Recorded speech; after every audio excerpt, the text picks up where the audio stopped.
ఉత్సవాలతో కొత్త ఉత్సాహం. కొండపల్లి కోటకి మళ్లీ కలొచ్చేసింది. కానీ కొండపల్లి బొమ్మల తయారీకి కొత్త చిక్కొచ్చి పడింది. తెల్ల పొనికి చెట్ల ఉనికి కనుమరుగు కావడం కళాకారుల్ని వేధిస్తోంది. బొమ్మల తయారీకి కర్ర కొరత వరిగా మారింది. మరి సమస్య నుంచి గట్టెక్కే దారేది?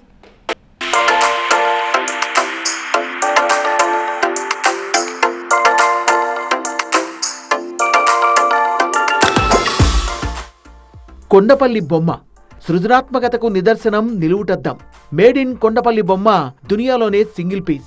కళాకారుల కృషిని గుర్తిస్తూ కళకు ఊతమిస్తూ కొండపల్లి కోటలో ప్రపంచ వారసత్వ దినోత్సవ వేడుకల్ని ఘనంగా నిర్వహించింది ఏపీ సర్కార్. 4 శతాబ్దాలకు పూర్వం రాజుల కాలంలో రాజస్థాన్ ప్రాంతాల నుంచి కళాకారులను రప్పించి ఆనాటి కళలకి వైభవంగా కొండపల్లి బొమ్మ అనేది ఇన్ని సంవత్సరాల కాలంలో కాలానుగుణంగా అది మార్పులకు లోనవుతా వచ్చింది. రాజరికాలు పోయినా మన వారసత్వ కళ, మన వారసత్వ సంపద అయినటువంటి కొండపల్లి బొమ్మని రక్షిస్తా వచ్చిన ఆ కళాకారుల్ని కొనసాగించాలి, ఆ కళను బతికించాలి. దేశ విదేశాల్లో ఈ కొండపల్లి బొమ్మకి ప్రాచుర్యం వచ్చే విధంగా 400 సంవత్సరాల కళాకారుల్ని పోషించిన ఈ బొమ్మని మరింత ముందుకు తీసుకెళ్లే విధంగా చేద్దాం. రాను రాను ఇంకా పెరుగుతూనే ఉంది, కానీ ఇంకా తగ్గట్టు అనేది లేదు సార్. ఇప్పుడు బాగుంది. అదిగాక ఇప్పుడు ఇది పెట్టారు 3 రోజులు, ఇప్పుడు కూడా జనం కూడా బాగా వస్తున్నారు సార్.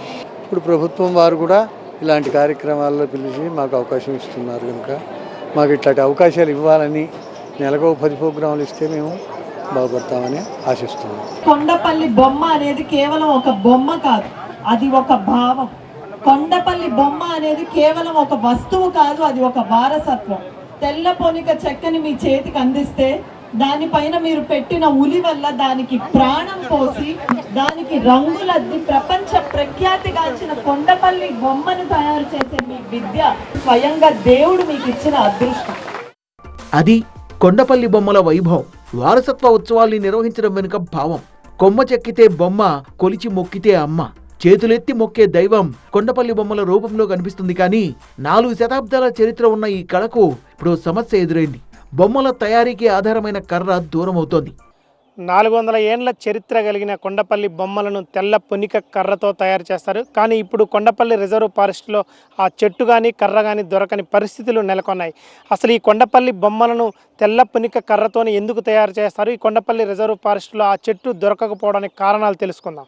కొండపల్లి రిజర్వ్ ఫారెస్ట్ లో ఒకప్పుడు తెల్ల పొనికి చెట్లు విరివిగా ఉండేవి. కానీ ఇప్పుడు ఇక్కడ వాటి ఉనికి కనుమరుగైంది. దీంతో దూర ప్రాంతాల నుంచి కర్ర తీసుకురావాల్సి వస్తోందని, ఖర్చు పెరగడంతో బొమ్మల రేట్లు పెంచక తప్పడం లేదంటున్నారు కళాకారులు. తెల్ల పునికి చెక్క మాకు కొండపల్లిలో దొరికేది. అప్పుడు బొమ్మలు చాలా తక్కువ రేటుకి అమ్మేవాళ్ళని తెలుసు మీకు. ఇప్పుడండి ఈ తెల్ల పునికి చెక్క మాకు కొండపల్లి చాలా అరుదుగా దొరుకుతుంది. అలాగే మైలవరం అని, కొండూరు అని, ఒక్కోసారి జగ్గేపేట నుంచి కూడా తెచ్చుకోవాల్సి వస్తుంది. దాని మూలంగా బొమ్మ రేటు పెరుగుతుందండి. దీని మూలంగా కస్టమర్లకు మేము ఒక తక్కువ రేటుకు బొమ్మ ఇవ్వలేకపోతున్నాం. బరువు తక్కువగా ఉండే తెల్లపోనిక కర్ర అయితేనే బొమ్మల తయారీకి అనువుగా ఉంటుంది. ప్రస్తుతం తెల్లపోనిక చెట్లు ఎన్టీఆర్ జిల్లాలో పలు ప్రాంతాలతో పాటు తెలంగాణలో కొన్ని చోట్ల మాత్రమే దొరుకుతోంది. కొండపల్లి రిజర్వ్ ఫారెస్ట్ లో చెట్లు పెంచేందుకు ఫారెస్ట్ అధికారులు చర్యలు చేపట్టారు. కానీ మొక్కలు చెట్లుగా పెరిగేందుకు దాదాపు 45 నుంచి 50 సంవత్సరాల సమయం పడుతుంది. కొండపల్లి బొమ్మల తయారీకి ఉపయోగించే తెల్ల పొనిక చెట్టు రాను రాను కనుమరుగయ్యే పరిస్థితులు నెలకొన్నాయి. ఇప్పటికే ఫారెస్ట్ అధికారులు వాటిని పెంచేందుకు కూడా చర్యలు తీసుకున్న పరిస్థితులు నెలకొన్నాయి. ఈ విధంగా కాయలు ఉంటాయి. దాదాపు 500 కాయలు గింజల్ని నాటితే అందులో దాదాపు 10 నుంచి 15 చెట్లు మాత్రమే బతుకుతాయని ఫారెస్ట్ అధికారులు అంటున్నారు. తెల్ల పొనిక చెట్టు ఈ విధంగా ఉంటుంది. ఇది దాదాపు 2 సంవత్సరాల చెట్టు ఇది. ఎందుకంటే ఈ చెట్టు ఎదగడానికి చాలా సమయం పడుతుందని కూడా ఫారెస్ట్ అధికారులు అంటున్నారు. అంటే 2 సంవత్సరాల్లో ఈ విధంగానే ఎదిగిందంటే చెట్టు, దాదాపు ఈ కర్ర ఈ స్థాయిలో రావాలంటే మాత్రం దాదాపు 45 నుంచి 50 సంవత్సరాలు పడుతుందని ఫారెస్ట్ అధికారులు అంటున్నారు. ముఖ్యంగా తెల్ల పొనికనే ఈ కొండపల్లి బొమ్మలకు వాడటానికి కూడా కారణం ఉంది. ఎందుకంటే బరువు చాలా తక్కువగా ఉంటుంది. ఇక్కడ ఉన్నటువంటి కళాకారులు కూడా వీటిని బొమ్మలను తయారు చేయడానికి వారికి అనుకూలంగా ఉంటుంది. అక్కడ ఈ ఫారెస్ట్లో కూడా ఈ తెల్ల పొనికని పెంచేందుకు ఫారెస్ట్ అధికారులు చర్యలు తీసుకుంటున్నారు. రాను ఈ ఎన్టీఆర్ జిల్లాలో తెల్ల పొనిక కనుమరుగయ్యే పరిస్థితులు నెలకొని అంటున్నారు. అంటే మీరు వాటిని పెంచేందుకు ఎలాంటి చర్యలు తీసుకుంటారు? మేము మదర్ ట్రీ నుంచి సీడ్ కలెక్షన్ చేస్తామండి. మదర్ ట్రీ నుంచి అంటే మదర్ ట్రీ అంటే 30-40 సంవత్సరాల ట్రీ నుంచి సీడ్ కలెక్షన్ చేస్తామండి. ఇది చేసిన తర్వాత దీన్ని ట్రీట్మెంట్ చేస్తామండి. దీనికి అనుకూలమైన భూ పరీక్షలు చేసి కంపల్సరీగా మళ్ళీ ప్లాంటింగ్కు ఇప్పుడు అరేంజ్మెంట్ చేసామండి. ఈ సంవత్సరం ప్లాంటింగ్ చేస్తాం, అలాగే మైలవరంలో చేస్తామండి.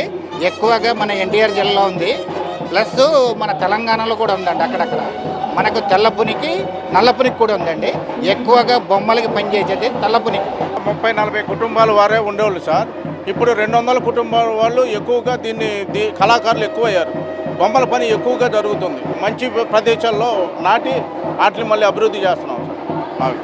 తెల్లపునికి చెట్టు ఎక్కువగా ఎన్టీఆర్ జిల్లాలో దొరుకుతుంది, అదేవిధంగా తెలంగాణలో కూడా కొన్ని ప్రాంతాల్లో దొరుకుతుంది. ఇక్కడ కొండపల్లి రిజర్వ్ ఫారెస్ట్లో వీటి పెంచేందుకు మాత్రం చర్యలు తీసుకుంటున్నారు. ఇక్కడున్న కళాకారులకు కూడా ఆ బాధ్యతలు అప్పచెప్పారు. ఎందుకంటే దాదాపు వందలాది కుటుంబాలు ఇక్కడ కొండపల్లి బొమ్మలు తయారు చేసే వాటి మీద ఆధారపడి బతుకుతారు. కాబట్టి ఈ తెల్ల పునికను కాపాడేందుకు మాత్రం చర్యలు తీసుకుంటున్నామని ఫారెస్ట్ అధికారులు అంటున్నారు. వీడియో జర్నలిస్ట్ నరసింహతో శ్రీధర్, TV9 కొండపల్లి నుంచి.